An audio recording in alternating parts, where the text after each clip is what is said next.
আসসালামু আলাইকুম আঙ্কেল। এই যে আপনারা যে ছাগল পালন করেন, এই ছাগলে কি কি সমস্যা বেশি হয়? পাতলা পায়খানা, সর্দি কাশি হ্যাঁ, তারপর বা বদহজম বদহজম। এইসবের ধরনের অসুবিধা বেশি হয়। ছাগলের এই খামারের অনেক ক্ষতি হয়। ক্ষতি হয়। আচ্ছা প্রিয় দর্শক, আমি আজকে আপনাদের একটা গুরুত্বপূর্ণ বিষয় জানাবো। ছাগলের আপনারা মোটামুটি শুধু একটা ভাইরাস ঘটিত রোগ হয়। আপনারা জেনে নেবেন ছাগলের ভাইরাস ঘটিত রোগের নাম হচ্ছে একটা, যেটার নাম হচ্ছে পিপিআর।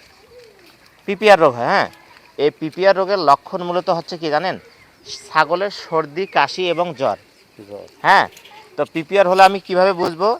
প্রথমে ছাগলটা হালকা ধরনের কি হাসি দেবে, তারপর কি নাক দিয়ে হালকা সর্দি পড়বে। হ্যাঁ, তারপর যদি বাচ্চা ছাগল হয় দেখবেন যে ভাতের মারের মতো নাক দিয়ে সিঙ্গন বা ওই যে ময়লাটা বের হবে। হ্যাঁ, আস্তে আস্তে কি নাক বন্ধ হয়ে বাচ্চা ছাগলটা কিন্তু মারা যাবে। ছোট ছোট ছাগল, হ্যাঁ, ছাগলের বাচ্চাটা কিন্তু মারা যাবে, এর কোনো চিকিৎসা হবে না। হ্যাঁ, কারণ হচ্ছে এই যে বাচ্চা, এতটুকু বাচ্চা যদি পিপিআর ধরে, এই ছাগলের বাচ্চা কিন্তু মারা যাবে। এই জন্য আপনাদের যা করণীয়, হ্যাঁ, অবশ্যই বছরে অন্তত পিপিআর 2বার ভ্যাকসিন করতে হবে। তাহলে যদি এরকম মানে বাচ্চা ছাগলের পিপিআর ধরে, বাচ্চা মারা যাবে। হ্যাঁ, আর দ্বিতীয়ত হচ্ছে যদি গর্ভ অবস্থায় কোনো ছাগলের পিপিআর ধরে, মানে অনেক গাব আছে, জ্বর প্রচুর হচ্ছে, তাহলে কিন্তু অনেক সময় অ্যাবর্শন হয়ে যাবে, মানে কি বাচ্চা নষ্ট হয়ে যাবে। তাহলে আপনারা যে কাজটা মূলত করবেন, বছরে 2বার পিপিআর ভ্যাকসিন দেবেন। আর ছাগলকে যদি সুস্থ রাখতে চান, এই ছাগল যে এইভাবে খাবার খাচ্ছে, ছাগলের মূলত খাবার কিন্তু লতা পাতাই ভালো। এই যে লতা পাতা ঘাস এগুলা খাবে, তাহলে ছাগল কিন্তু ভালো থাকবে। 2 নম্বর হচ্ছে, 3 নম্বর যে বিষয়টা হচ্ছে, ছাগল আপনারা মাছা পদ্ধতিতে পালন করবেন। কীরকম? ছাগল কখনো মাটিতে রাখবেন না। মাটিতে রাখা যাবে? ছাগল মাটিতে রাখলে কিন্তু কি রোগ বেশি হবে। এই যে আপনি বললেন না ঘন ঘন ঠান্ডা লাগবে, সর্দি কাশি ধরবে, ময়লা ধরবে, তখন কিন্তু রোগ বেশি হবে। এই জন্য যখন আপনি ছাগল পালন করবেন, তখন আপনাদের মূলত যে কাজটা হবে, সেই কাজটা হচ্ছে কি জানেন? এই ছাগল পালন করার সময় আপনি এই যে চাংড়া পাতবেন, চাংড়া, যে চাংড়ার উপরে খড় বিছাই দিয়ে আপনি ছাগল আর উপরে থাকবে। হ্যাঁ, তাহলে আপনার ছাগল কিন্তু এত সহজে অসুস্থ হবে না। এবং দেখা যায় যেগুলা চাংড়ার উপর উঠতে, যে গাব যেটা ছাগল মানে বাচ্চা দিবে, 10 দিন 15 দিন পর বাচ্চা দিবে, এই ছাগলগুলোকে আমি চাংড়ার উপরে রাখার দরকার নেই। একে আমি একটা আলাদা জায়গায় রাখবো, যাতে অন্য ছাগলের সাথে কি ঢিসাঢিসি না করে। মানে কি ঢিসাঢিসি করলে যাতে ছাগলের বাচ্চা নষ্ট না হয়। হ্যাঁ, এই কাজটা করলে কিন্তু আপনার ছাগল টোটালি সুস্থ থাকবে। এক, আর আমার বাজারে কিছু কিন্তু আমরা কিন্তু ইমিউনিটি বিল্ড আপ কিছু ঔষধ আছে, যেমন লাইসো প্লাস, মুরা প্লাস, এই ঔষধগুলো যা আছে, বা ফেরাসি 12, এগুলা কিন্তু ভাইরাসের বিরুদ্ধে কাজ করে এবং ইমিউনিটি বিল্ড আপের অনেক কাজ করে। আপনি কৃমির ডোজের পাশাপাশি এই ওষুধগুলো যদি আপনি মাঝে মাঝে খাওয়াই দেন, দেখবেন আপনার ছাগল সম্পূর্ণ সুস্থ থাকবে। এই যে গাব ছাগল একটা আসছে, হ্যাঁ, এই যে গাব ছাগলটা কিন্তু, এই ছাগল কিন্তু বছরে কয়বার বাচ্চা দেয় বলেন তো আঙ্কেল? 2বার দেয় না? হ্যাঁ, বছরে অবশ্যই 2বার ছাগল বাচ্চা দেবে।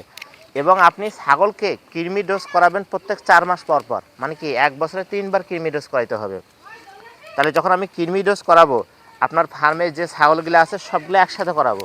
যদি মনে হয় যে বাচ্চা দেওয়ার টাইম হয় নাই বা যেগুলা গাব আছে সেগুলো বাদে, আমি সবগুলোকে একসাথে কৃমি ডোজ করে মাঝে মাঝে দানাদার খাবারের সাথে কি আমি কিছু যে মাল্টিভিটামিন ডিবি ভিটামিন থাকে না, রেনাভিট ডিবি, তারপর যে কেমোভিট ডিবি, এইগুলা যে ডিবি থাকে বিভিন্ন, এই ডিবিগুলো আমি খাবারের সাথে মিক্স করে যদি খাওয়াই, এবং এই যে ভুট্টার গুঁড়া খৈল টোল যদি আমি খাওয়াই, কালাই ভালো করে খাওয়াই, দেখবেন আপনার ছাগল কিন্তু প্রত্যেক বছরে 2বার করে বাচ্চা দেবে। যা 2টা দেয় 3টা দেয়, যেভাবে দেখ না কোনো দেবে, তাহলে দেখবেন যে আপনি কিন্তু এই খামারে অনেক লাভবান হবেন। মোট কথা, ছাগল যদি অসুস্থ না হয়, এই ছাগল কিন্তু বাংলাদেশে প্রচুর চাহিদা, ব্যাপক চাহিদা না?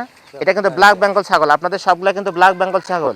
ব্ল্যাক বেঙ্গল ছাগলকে কিন্তু বাংলাদেশের কুষ্টিয়ার গ্রেড বলা হয়। হ্যাঁ, এই জন্য এই বাংলাদেশে কিন্তু এই ছাগলের মাংসের টেস্ট অনেক বেশি।